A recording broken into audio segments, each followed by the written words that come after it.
Calling all units, calling all units. Donut Shop has a fresh dozen. Go ahead and take a 1040. Yeah, I used to have, I mean, I still, to this day, I have over 30 red notices of, Mm-hmm. foreign fugitives, guys that I indicted in the US that live in India or live overseas that, it doesn't matter what kind of MLAT treaties we have. The Indian government in particular, who I did a lot of work with, they're not in any hurry to send us our fugitives. And so in my career, I would be getting all hours of the night text hits. I would be getting, somebody entering the US would be triggering a hit. And so my phone would blow up from some CBP officer saying, "Hey, is this your guy?" and trying to clear a guy and all that stuff because of common names. And so I don't miss any of that. I mean, getting the notification that somebody just flew into an airport in Singapore and you've got to drop everything and find out if it's your guy. And, do you put a provisional arrest warrant in? Do you have to go down and swear out an extradition order in front of a judge? Like all that Wow. stuff. Like I don't miss any of it. So Yeah. yeah, I mean, it sounds exciting when you're doing it, but yeah, I think you definitely have to have a passion for it while you're doing it. And sometimes there's things that could happen that can break up that passion a little bit. And then maybe it does become a drag, or you kind of refocus into other things in life.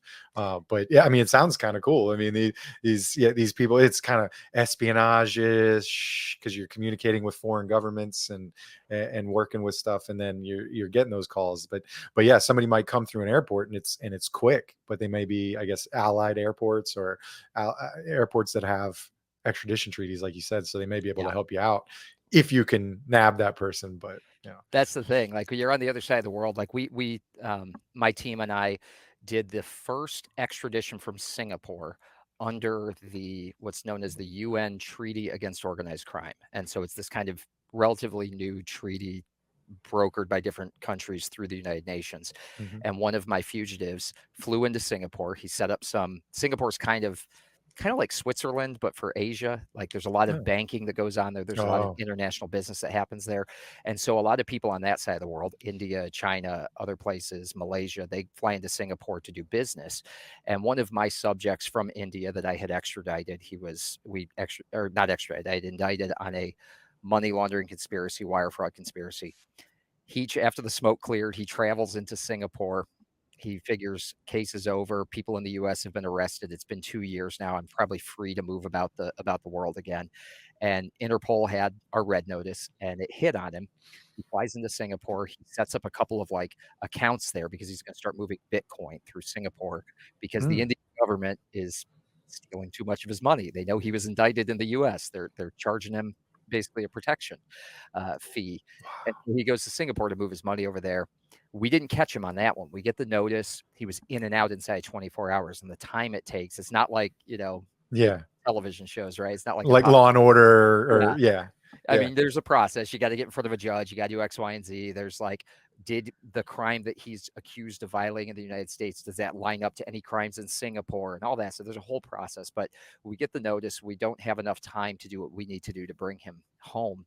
But we know now that he's set up accounts there, he's got bank accounts, he's going to come back.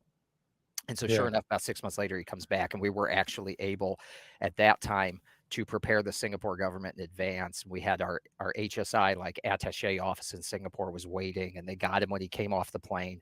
They held on to him, got the provisional arrest warrant, did all of that stuff, went through the process. About 6 months after that, the Singapore government decided, yeah, we can extradite him under this treaty. And my team and I got to fly over there, pick him up, and go into the jail in Singapore, which is a Yeah. wild experience.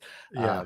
Cuff him up, get him on the plane, and 16 hours there, 16 hours back, and he's doing 20 years in the Bureau of Prisons now. So, Wow. uh, Yeah.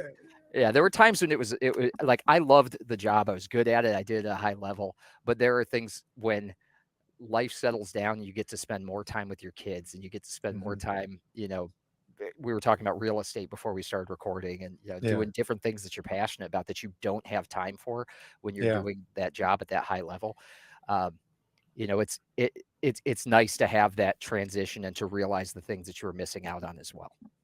Yeah. So, I mean, you mentioned HSI. I mean, I've been around for a while, and I know names of government agencies, although maybe the same role bounces around and changes. Who did you work for? Or what did you work for previously during that?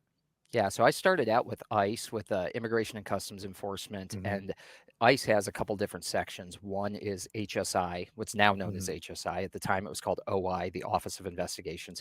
And then they Uh, have enforcement and removal operations, which is who I worked for. That was the deportation side of the house. So those are the guys who are kind of similar to U.S. Marshals, but for immigration. They get the oh, immigration fugitives, they work them through the court process, they actually physically remove them from the country.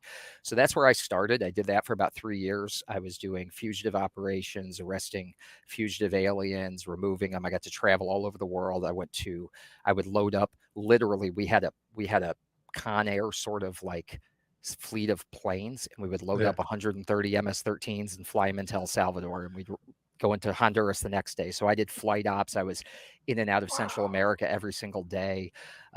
Tegucigalpa, Honduras, San Salvador, Nicaragua, Guatemala. I mean, I traveled all over the world. I got to go none of the really like great places that you want to go vacation, but Yeah.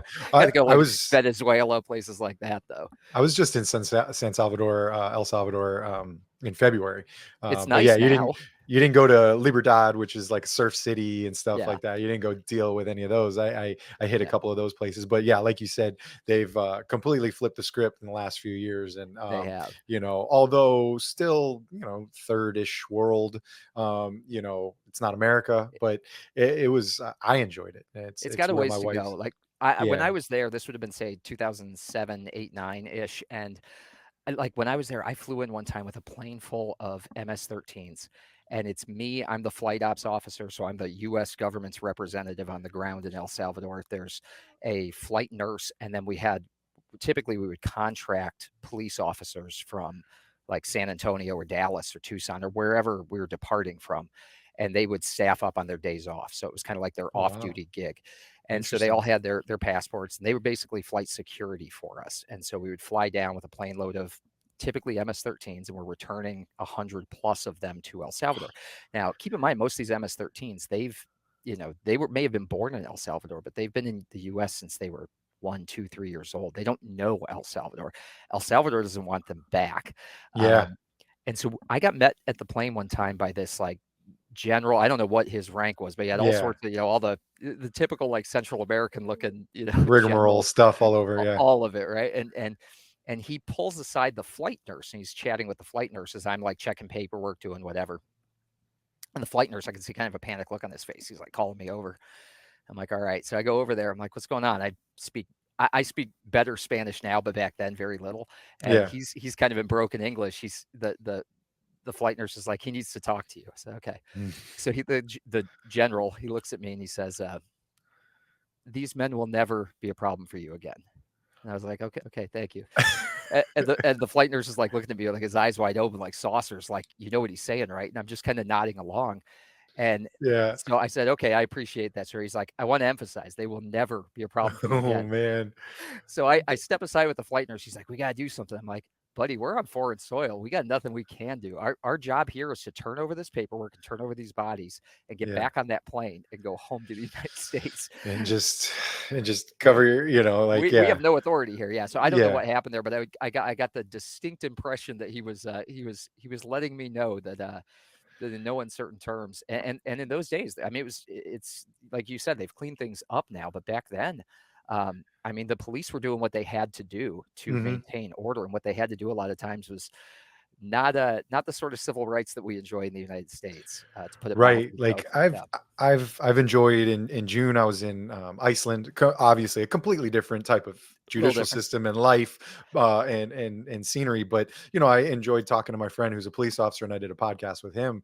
But I when we were in El Salvador, we were in the capital in San Salvador doing like our last day. We were visiting a family member there, and and so we were like, let's go downtown. So my wife and I went downtown, and it just so happened that it was their National Police Academy graduation. So we pulled into this garage parking lot, and there was just so many police officers, and we're like, what is going on? And they were like, graduation. And I could tell there was like a football field. So I'm like, generally interested. I don't want to spend our entire evening, watching a graduation of people I don't know. But we were asking them some questions. But it was a younger guy. But the whole downtown area was like littered with police officers. Like every corner had 2 uniformed officers, and then there's also in countries like that, you've got military that are walking around in squads, or groups of 3 or 4, with full long guns and stuff, versus the police officers that might just have sidearms. And so there's all kinds of law enforcement. So I felt good, I felt safe, because they're kind of protecting that large scale event that's going on. That could be a targeted event. But I spoke to a couple, and I didn't necessarily, because I my Spanish is maybe as good as yours it was back in 2007, 8. But my wife was talking to these guys, and so I was talking to him, and one of them was a deputy inspector or something. So basically a detective for them. But he looked in his 50s. And so we were Mm. kind of briefly talking about retirements and everything. And I was just telling you that I'm about to retire in a year and 4 months with 20 years. And he was like, he kind of motioned as if he's walking across the street with a walker. And he was like, we can't retire till we're 60. And I was like, wow, just going through just some of the basics of a retirement plan or whatever. And they have to work till they're 60 or 65. And he's like, we're out here doing this same thing at 65. And I was like, oof, man, so feel for you, guy. Sorry, I'll be 43, Yeah. but yeah, Well, nice guys. I took pictures with them and stuff. They were super cool to they, talk they've to. they- they've turned things around. I mean, like you mentioned, the military in Guatemala, we would land, and the military would meet the plane, and Hmm. like a lot of times that's what happens. They're kind of facilitating the security at the airports. But like Hmm. I would see the Guatemalans coming up to me, and like they had, I mean, these were puppies. These like were like 50, like they looked like they were 15, 16-year-old Oh yeah. kids. Like, and I mean, again, like you said, like full, like long guns. The first thing that I would do when I would land in any Central American country, we had like a cooler on the plane, full of like drinks and stuff. Cause it's like a 2-hour flight in from San Antonio. We're feeding them on the plane. A lot of times that's to maintain control. It's like, hey, listen, like, you behave, we're going to feed you, we're going to take care Yeah. of you, we're going to give you a good report card when you land in your country, so you're not going to have any problems. Don't cause me problems, I won't cause you problems. And so, but we'd always have like extra like cans of Coke, and I would get off the plane with like a cooler, and the first thing I did was walk around to anyone with a long gun and hand them a soda, Yeah. Hey. because the trigger control, the like lasering, the like, I mean, these were like kids with long guns. And I'm like, the last thing I need is to get like an accidental discharge in a Central American country, and Yeah. have to deal with that. So like, I'm like, anything to keep their hand off the gun. Here's a can of Coke. Here you go, Yeah. enjoy. Here's some American chocolate. Whatever. Like, International peace offering. yeah, it So, was good. I hello, learned a lot. recognize me, friend. I learned a Like, lot. I learned a lot. I yeah, didn't speak the language well, but I spoke diplomacy well, I of guess. And course. I did that for about 3 years. I left. Most of my work was in the Rio Grande Valley in deep South Texas, so like right on the Mhm. border. Yeah. And so I worked out of an office that was attached to an immigration detention center. So all of these guys, as they were coming across the border back then, when we actually used to arrest and deport people who crossed the border illegally, we would put them in this detention center. They had like 3,000 beds. That's where my office was, and I got some information, some intel from within the facility, that there were guards who were bringing stuff into the facility. They were bringing contraband in, cell phones, dope, the basics. Yeah. And I reached out to the internal affairs office locally, and they said, hey, I got a source. I got a guy who's telling me, on this shift, these guys are bringing stuff in, and he just wants to try to get, well, he's going through the immigration court process, he wants to get sent to a facility closer to his family. And is there any way we can work with this guy to make Yeah. a case? And they were like, yeah, absolutely. So they came in, we ran a case, we ended up arresting like 8 or 9 guards on these different sting operations we did. And these were all like DHS contractors. They weren't like government employees, but they were Oh. cleared federally. So they were working for an independent, it was like a private jail, basically. Yeah. Um, and those guys, like when I ran that case, they were like, hey, you should come work with us. And so they ended up hiring me on as a special agent. I went back to the academy, I got upgraded, and then I went to work for what's called DHS OIG, which is it's like our internal affairs. It's the Office of Inspector General. So for the federal Oh, government, okay. an OIG is like IA, basically. Hmm. And for the next 12 years, until the end of my career, I did internal affairs cases. I worked corrupt border patrol. I worked a lot of smuggling cases, trafficking cases coming across the border. I spent about 10 years on the border, and then I moved inland and I started working the telefraud cases, the government impersonation cases, when people call up and say this is DHS or this is the IRS and they scam the elderly. Hey, what's up, guys? If you like that clip, go over and check out the full episode at Donut Shop Podcasts. Link is down below in the description.